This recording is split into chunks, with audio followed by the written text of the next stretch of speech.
Hey guys, how's it going? Welcome back to another video from Quick Freeze's Game Room. Now, before I get into the whole actual video of it, I have a small story that I like to tell you guys. The other day, I was searching Amazon.com in the books department. Yes, I do read books. And I came across several books with similar titles in them that said, Before You Die. Now, these books were like 1,000 Places Before You Die, Things to Do Before You Die, Comic Books to Read Before You Die. And later on that day, I was with a buddy of mine, and he was like, oh my god, you have to play Borderlands 2. And I'm like, yeah, okay, Borderlands 2, I did like the first one. But with that, plus the Amazon thing that happened to me earlier that day, it got me thinking, is there something like that with video games? Is there something like video games to play before you die? And I was like, I was searching around, and I did find several books, but they were like, like 1,000, 2,000 games, like way too many games to just, way too many games to play before you actually croak, But, there are a lot of games out there. Hell, I have a lot of games here behind me. So, I came up with a list of 24 games. 24 games that I think you guys should play before you die. Granted, you don't have to beat the game, but, with 24 games, I think you have a lot of time to actually play them before you actually croak. So, but I have a few rules for myself. Rule 1, I have to own the game. Rule 2, I'm only picking one game per system, and I have to own that system. So, I'm going from Atari 2600 all the way to the PlayStation Vita, and I'm only picking one game per system. Now, I think this would be a good, fun experience for a lot of people. And at the end of the video, I'm going to kind of ask people, like, what are your games? What games do you think I should play or someone else should play before they die? But I've kind of been going on a little bit, and that was the end of my story. So here it is. This is the 24 games that I think you guys should play before you die. Here we go. Check it out.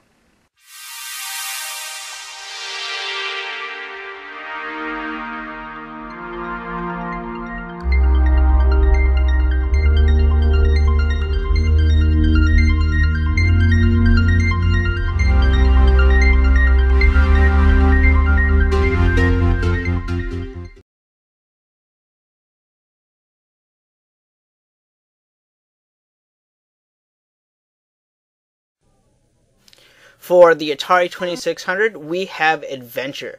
Developed and published by Atari Incorporated, Adventure is considered to be the first action-adventure game on video consoles and the first to allow players to have a stash of items to carry throughout the game. The player's goal is to find the enchanted chalice and return it to the Golden Castle. Sounds easy, right? Well, not exactly. The playable character you control is represented as a square, and you move it around various colored landscapes. And yes, I said landscapes. Use your imagination. Hidden throughout the game are swords, magic bridges, and keys that you can use to unlock different colored castles. You can also run into animals in the game, such as black bats, and if you're unlucky enough, 3 different dragons. But I'm putting Adventure on this list mainly because of the game's designer. Warren Robert Nett is responsible for the very first Easter egg in video game histories, and one I think everyone should at least try to find one time in their life. Now, if you don't have an Atari 2600 just lying around, you can always pick up the Atari Anthology for the PS2 or the Xbox. And if you don't have those, you can always get the Atari Greatest Hits Collection Volume 1 for the Nintendo DS.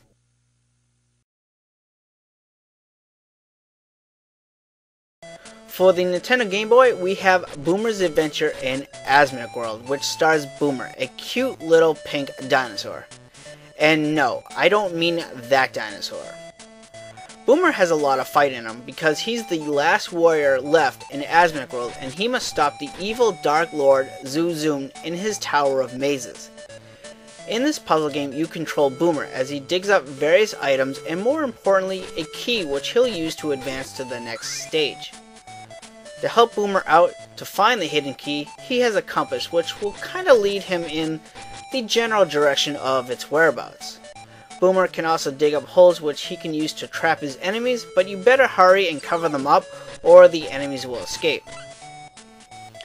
After every 8th stage, Boomer's going to have to fight one of the tower's crazy bosses, and I gotta say, these bosses are crazy and they're quite difficult as you advance. But all in all, this is just a cute little fun game that you can just lose yourself in, and come on, how can you not play a game featuring this little guy?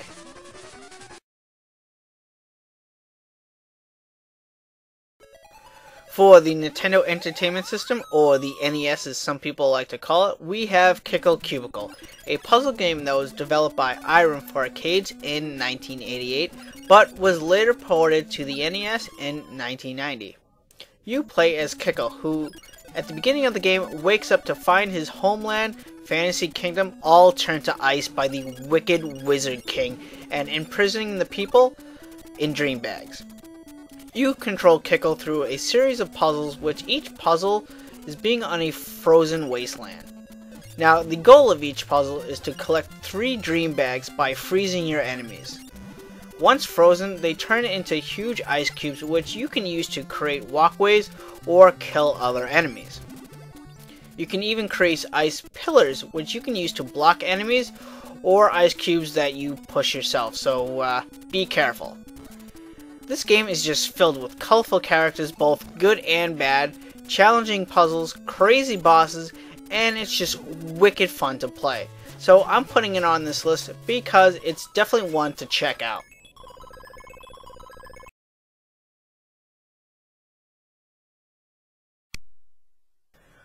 For the TurboGrafx-16, we have Splatterhouse, which was developed by Namco.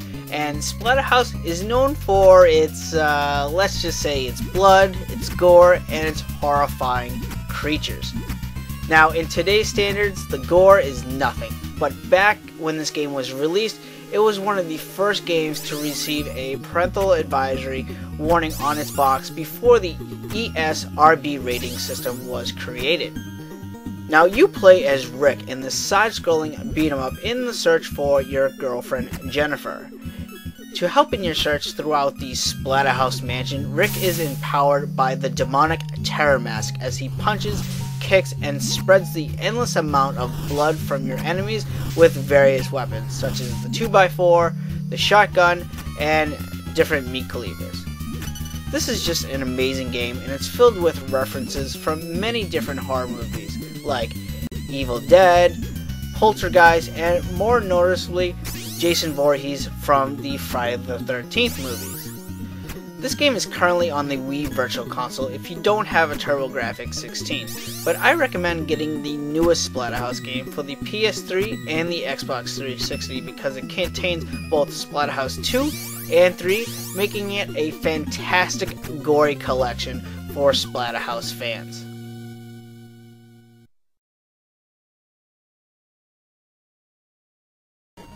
So, for the Sega Game Gear, we have Aerial Assault, which is a horizontal shoot-'em-up game developed by Sega, where you take the role as a freedom fighter. The evil organization known simply as NARC, N-A-C, develops a huge laser emitter which has the ability to destroy the ozone layer. Your goal is to destroy 5 different targets throughout 5 different missions. During each mission, the player will fire upon enemy jets, submarines, parachute bombers, and helicopters. And of course, in most shoot-'em-up games, there are power-ups, which you can upgrade your weapon or even downgrade your weapon, so you gotta pay attention not to pick up the wrong icon if you're after a certain weapon.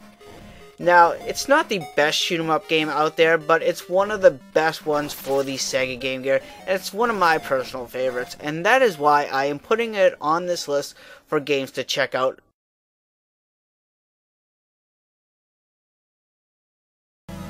So for the Sega Genesis, we have Shining Force 2, and I usually don't like tactical RPGs, but Shining Force 2, developed by Sonic Software Planning, is one of the games that I spend weekends renting. You play as a hero named as Bowie, but you can kind of rename him to whatever you want, and your job is to stop the evil King Grand Seal from breaking the magical seal that holds the Demon King Zion. To do this, you must travel across the land and even vast oceans, recruiting different mages, warriors, winged birdmen, archers, and centaurs to find the holy sword that can seal Zion away forever. The size of Shining Force 2 is simply amazing. You can easily miss a secret item or even a recruitable hero to join your army, so multiple playthroughs is definitely recommended. But I'm putting Shining Force 2 on this list because it's a great story, vast landscapes, and you'll fall in love with the characters as they will all change in not only appearance but also jobs when they reach level 20. Shining Force 2 is currently on the Wii Virtual Console and the Sonic Ultimate Sega Genesis Collection for the Xbox 360 and PS3, so I would definitely check this one out.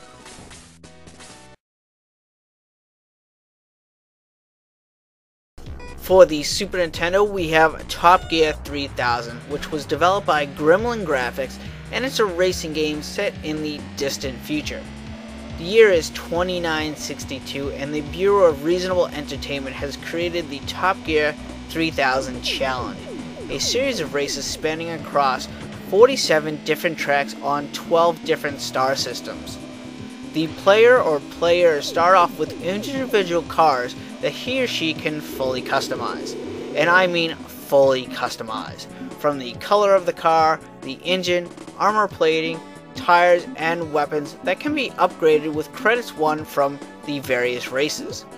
As you race, you collect different secret bonuses or extra credits by doing or not doing various things, like not colliding into other cars, or not colliding into obstacles, not driving off the road, or crossing the finish line with an active boost. Now, I personally spent hours, days, heck, even entire summers playing this game as a kid, and that's why I'm including it on this list, because it's one of the best retro racing games for the Super Nintendo.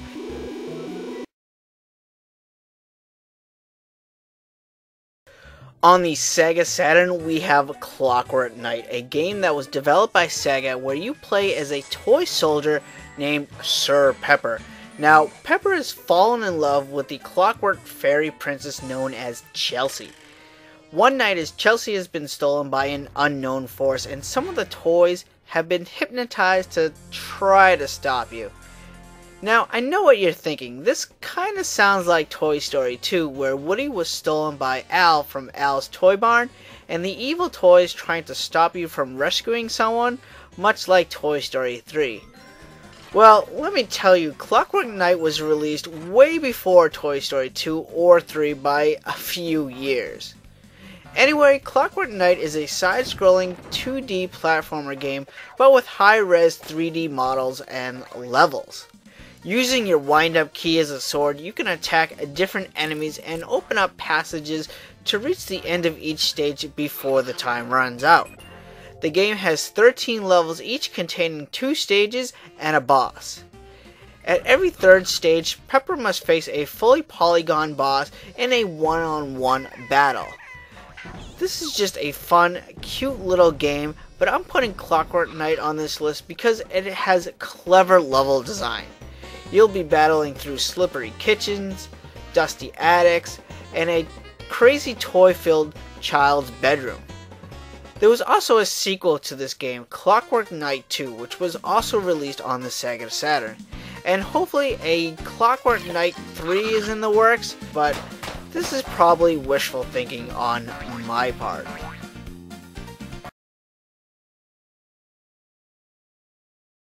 For the Nintendo 64, we have Star Wars Episode 1 Racer.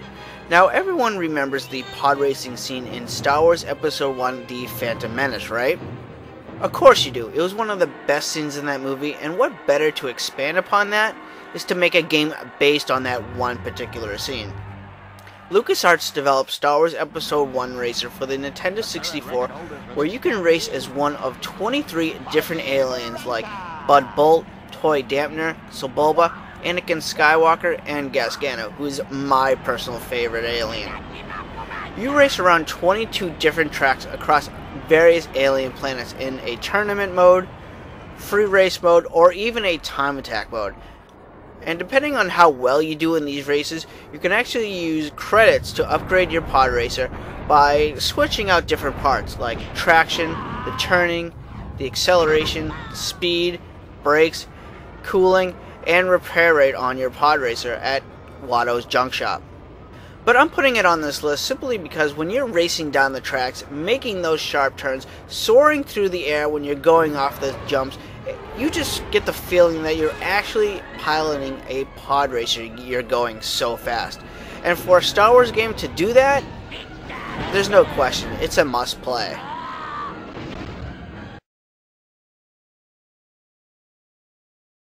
For the Sega Dreamcast, we have Sonic Adventure. Now, before Sonic started to go downhill, Sonic blasted onto the Dreamcast in a free-roaming 3D adventure and considered to be one of the best Sonic the Hedgehog games released so far. Dr. Robotnik, who once used robots, now unleashes Chaos, a water-based creature upon the world, and Chaos wants to consume every single one of the Chaos Emeralds.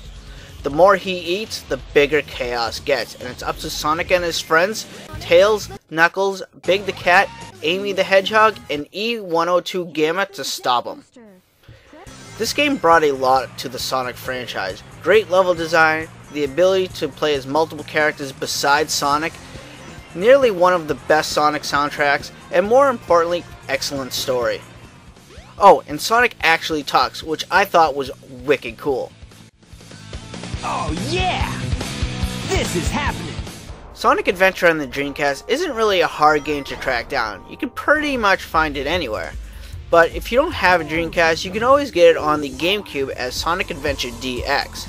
Or you can get it on the Xbox Live Marketplace or the PS3 network. So I wouldn't pass this one up.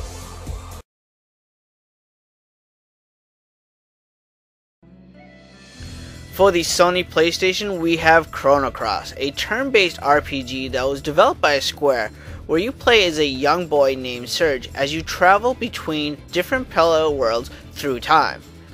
One day, Serge slips into a different time in which he finds out that he drowned 10 years earlier, and with the help of a young thief named Kid and her astral amulet, Serge can travel back and forth through time. During your adventure, you'll meet nearly 60 other playable characters, which not all can be obtained during a single playthrough, so you're going to have to play this multiple times if you want to see everybody.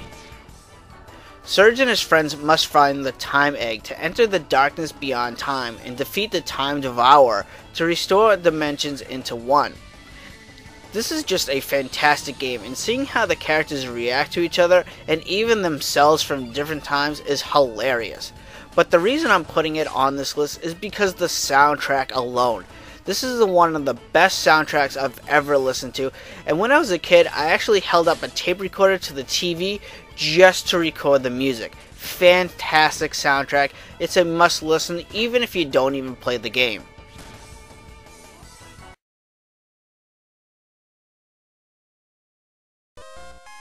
For the Game Boy Color, we have the Legend of Zelda Oracle of Seasons and the Oracle of Ages.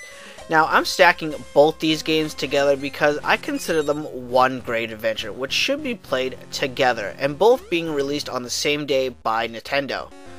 Both games are similar in gameplay, containing much of the same weapons, such as bombs and the boomerang.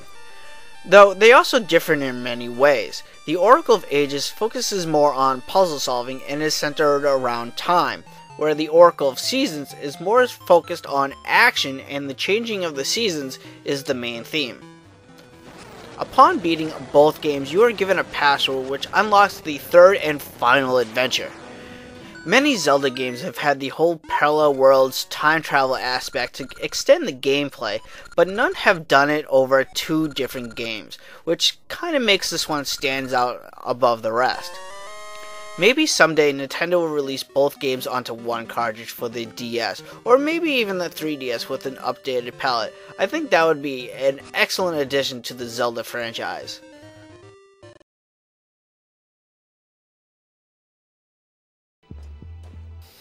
On the PlayStation 2, we have Extermination, which is a survival horror game developed by Deep Space. No, I said Deep Space, not Dead Space.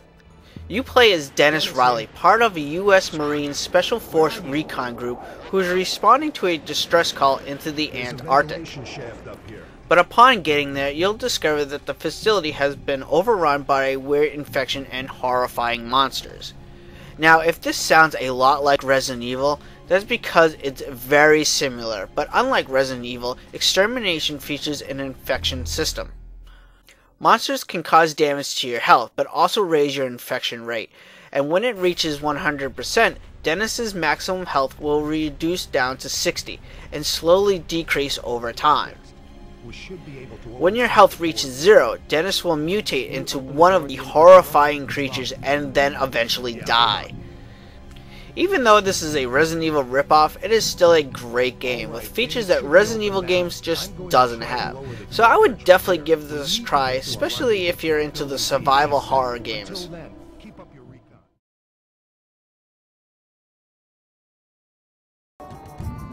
For the PC, I'm going to go with Sid Meier's Civilization 3. If you're a fan of games like SimCity, Age of Empire, Warcraft, or even StarCraft, then I think you'll enjoy Sid Meier's Civilization 3.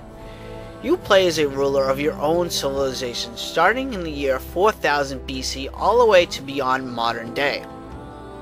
You will control the culture, the government, technological advances, and military employment of your people. But that doesn't mean you can do whatever you want. You also have advisors that will tell you about neighboring civilizations who may want to be peaceful with you or rule over you with an iron fist. Sid Meier's Civilization is a massive game and can be difficult to learn, but once you do, it's addicting to play. Now, I'm putting Sid Meier's Civilization 3 on this list because it's the one I own, but you can play any one in the series. Or you can play Civilization Revolution on the Xbox 360 or the PlayStation 3 and get the same gaming experience.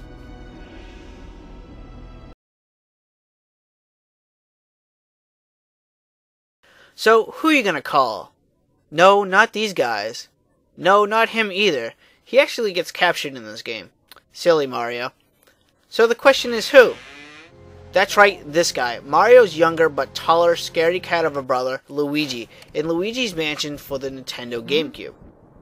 Apparently Luigi wins a contest that he doesn't even enter, and was told Mario would meet him at a haunted mansion to share in the celebration, but Mario is nowhere to be seen. Luigi is equipped with the Poltergeist 3000 given to him by Professor Egad. He uses this Poltergeist 3000 to suck up ghosts like a vacuum cleaner in his search for Mario. Not only can he suck up ghosts with it, but he can also shoot fireballs, spray water, and even shoot ice out of it.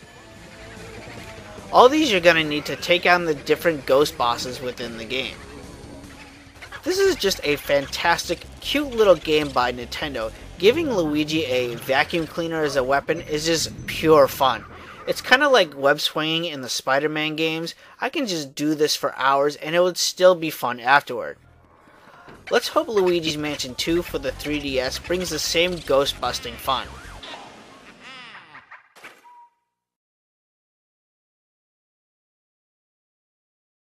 For the Game Boy Advance, we have Pokemon Leaf Green and Fire Red. The first Pokemon game that I ever played was Pokemon Blue on the original Game Boy, and I absolutely fell in love with it. And everyone knows the story of Pokemon games. You're a young Pokemon trainer that leaves his hometown in search to capture Pokemon to battle other Pokemon, and maybe someday become the Pokemon Master. It's the same in every game, so I'm not really going to go that much into it, but the reason I put Pokemon Leaf Green and Fire Red on this list is because of the updated graphics of the original game, and it's pure nostalgic, especially to me. I love trying to recapture all 150 of the original Pokemon with my own Pokemon team of Blastoise, Raichu, Charizard, Venusaur, Golem, and Alakazam. And what's even great is that you can even transfer your Pokemon that you capture in Leaf Green or Fire Red to the newer Pokemon games of Diamond and Pearl version.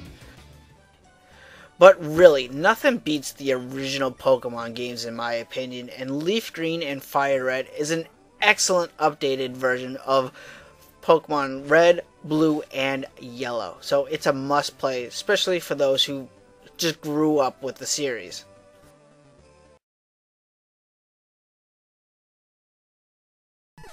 For the original Xbox, I'm going to go with Mega Man The Anniversary Collection. The Blue Bomber has been in so many great games the past 25 years, but really, nothing beats the original games. Mega Man The Anniversary Collection was developed by Capcom and it contains Mega Man 1 through 6 from the original Nintendo, Mega Man 7 that was on the Super Nintendo, and Mega Man 8 that was on the Sega Saturn and the PlayStation 1. In addition to those games, you get 2 fighting games, Mega Man The Power Battles and The Power Fighters, which are included as unlockables. Overall, the 10 Mega Man games are direct ports with the same controls, classic music, visual styles with nothing really changing except for the added save features, which saves your game between each level. This Anniversary Collection is perfect for Mega Man fans, and each game within it should be played at least once before going on to the next. Now, the Anniversary Collection is also on the PlayStation 2 and the Nintendo GameCube, so if you don't have the Xbox, you're good to go with any of those.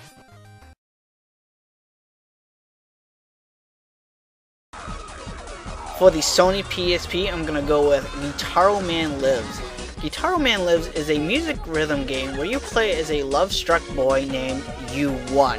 Yes, I know it's a very strange name, but he's also joined by his talking dog, Puma. One day, Puma teaches U1 how to play guitar, which reveals to him that he's the legendary hero of planet Gitaroo. By playing the guitar, U1 transforms into Gitaroo Man and battles weird, over-the-top enemies such as Space Sharks, Disco Bee-suit wearing Mojo Kings, UFOs, and Zoe, who is trying to capture all the Gitaroo Man powers for himself. Just like other music rhythm games, you have to press corresponding buttons and trace musical lines to attack and defend from your enemies. This is just a fun, short little game, but near the end it can be quite difficult. But I'm putting Gitaroo Man Lives on this list because of the over-the-top story, the fast and crazy music, and the hilarious cutscenes, which reminds me of the old Speed Racer cartoons, in the way who the characters talk, they don't really match up with what they're saying. The only way we'll be able to get out of this area is if we both use the Mach 5. And it makes me laugh every single time.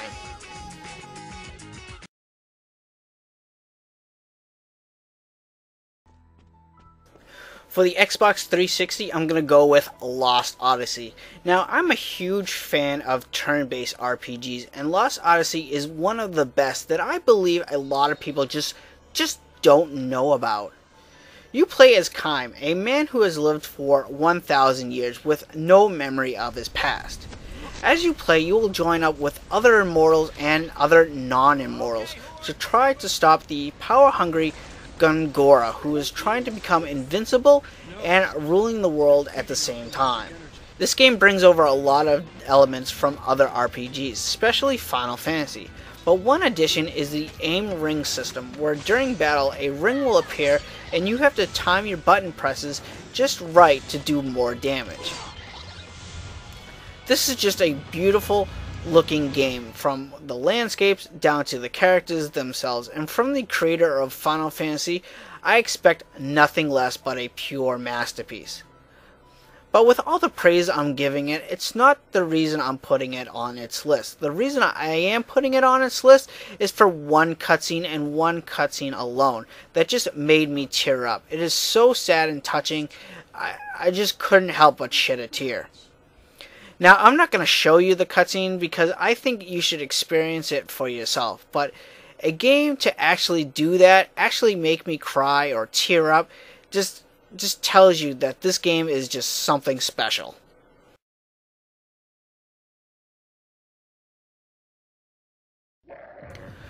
For the Nintendo Wii, we have the Dragon's Lair Trilogy, which I think is for those who enjoy good quality animation.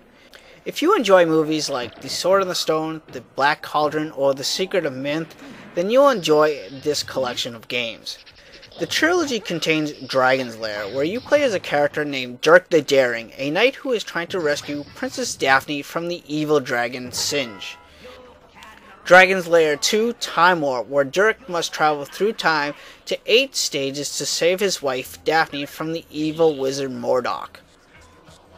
And finally, Space Ace, starring our hero Ace, who is trying to save his girlfriend Kimberly from Commander Borf, after being hit with the info ray, turning Ace into a child version of himself. Each one of these games, you don't exactly control the character's actions directly, but their reflexes during full motion video segments. And you gotta be quick, or you'll end up making the wrong turn and end up dead. But I'm putting the trilogy on this list mainly because of the great animation of these classic Laserdisc games. Because this animation is just fantastic and it still holds up today.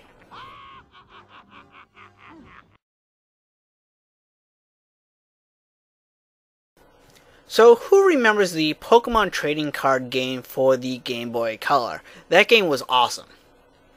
It's just too bad we never got an updated version of that game. What we do have is the Yu-Gi-Oh! World Championship series, and with the newest being the Yu-Gi-Oh! World Championship 2011 over the Nexus on the Nintendo DS. Now this gives us what Pokemon did not. With over 4,200 dueling cards, custom deck editors, a long interesting story, and great online mode that lets you duel against anyone across the world, what more can you ask for in a trading card game? Now granted, you kinda need to know how to actually play the Yu-Gi-Oh! Card game to enjoy this game on the DS. But if you do know how to play the Yu-Gi-Oh! Card game, you can just spend hours battling players online, which I consider the best feature of this game. I even used this game to test different decks that I actually wanted to build for real life tournaments around my area. It's just a great tool to have. So I definitely recommend this game series because with each year comes a new updated version that will keep you ahead of the Yu-Gi-Oh! Game and will give you different strategies and help you just learn the different upgraded cards.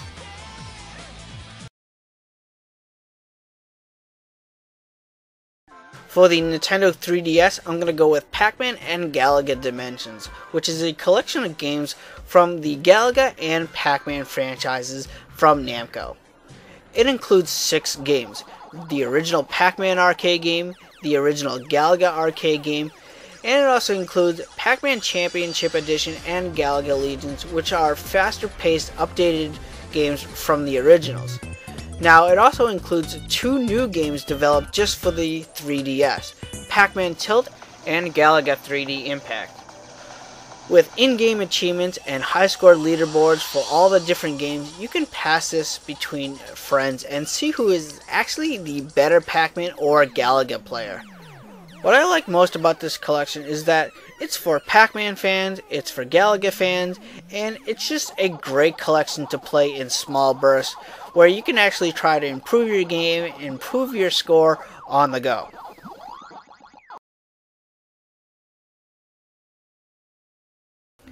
For the PlayStation 3, we have the Jak and Daxter HD collection.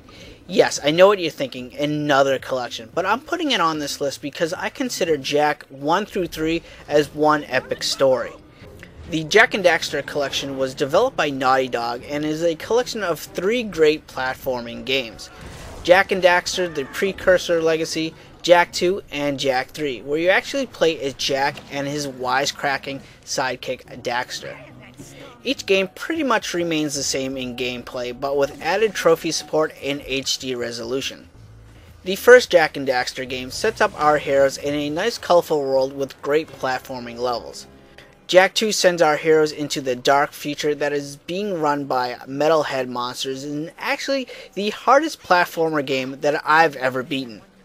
Jak 3 combines the great platforming of the first game and the deep story from the second game, where we find our heroes banished into the desert for supposed crimes from the second game.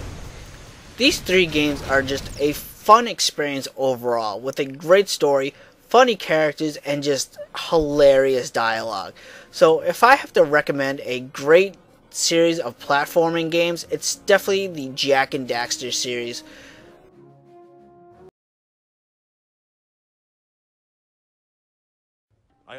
For the PlayStation Vita, I'm going to go with Mortal Kombat, or MK9 as it's sometimes called, which is a retelling of events from Mortal Kombat 1 through 3.